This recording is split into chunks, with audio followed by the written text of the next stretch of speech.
Hello there, this is Bob again. Wanted to show you something I made up recently. I needed a couple of engine stands, and I thought it'd be something else to pass on. These originally, a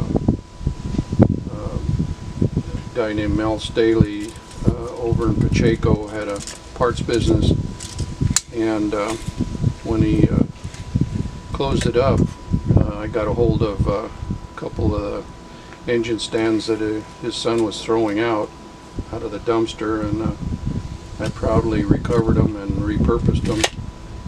And since then I've made 3 or 4 of them. I just made these last 2 the other day, and they're made out of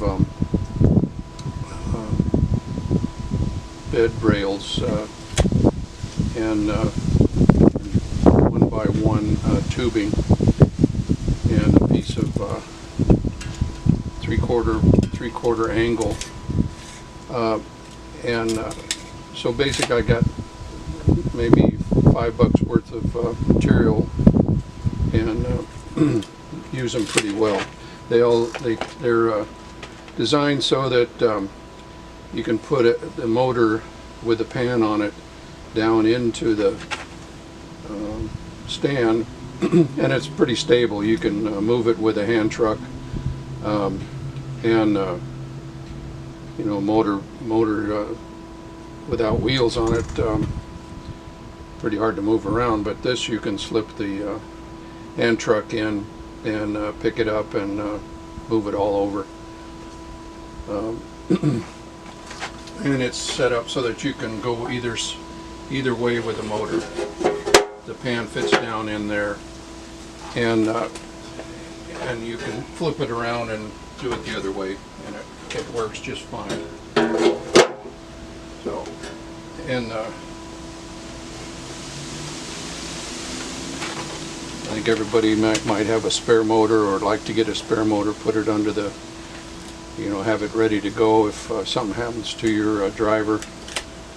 Put it under the bench or the storage.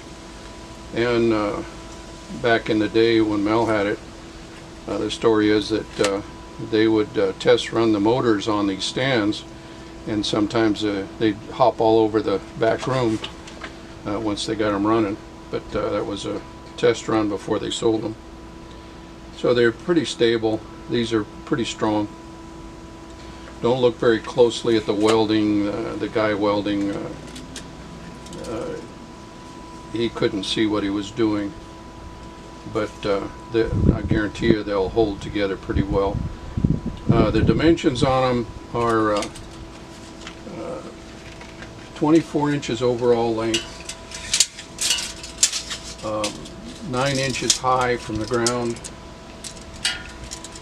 20 inches is the base skid this direction, and 18 inches between legs, and you can go out to the end. But on these particular ones, I left the holes that were in the bed rails, because this is like treated metal, and it's difficult as hell to drill the holes. It's better off just use the holes you have, and in this case there's a hole here and a hole on the opposite corner for tying it down. And when you transport the motors, my experience is you want to make sure that you tie them down. So these things like to travel, especially on metal. They're going to slide around, but you tie them down, first rule, and that's what these holes are for. And I really think this isn't a bad little idea. You could make them up or go in with somebody, and a couple of you guys, as long as one of you's got a MIG welder, and weld them up. They're pretty handy. So with that, I'll leave you. This is Brentwood Bob, and hope it rings a bell.